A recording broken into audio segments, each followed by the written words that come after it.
So Google just launched their new AI video model, which is called Gemini Omni.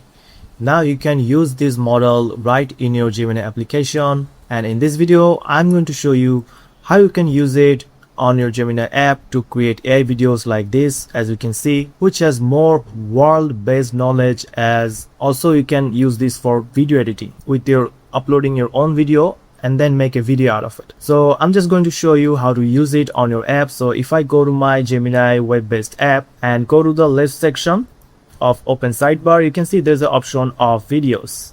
So if I click on it, you will have this option of create videos, and this is right now using the Omni model, as you can see, create with Omni.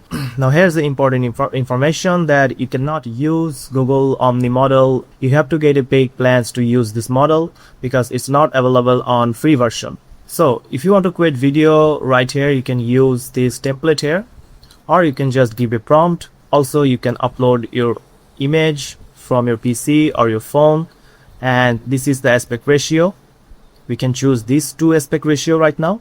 So I'm just going to choose this aspect ratio. So to test this model, I'm going to provide a complex prompt here, which is going to create a explainer type educational video. Let's see if it can make this video in under 10 seconds. So Omni model has 10-second video generation, and I'm going to create a video of a water cycle, and let's just click submit. And after 1 minute the video has been ready, and let's play the video to see if the video is accurate about the water cycle.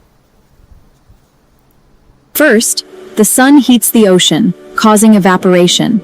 Then, water vapor cools and condenses into fluffy clouds. Finally, the clouds release moisture as...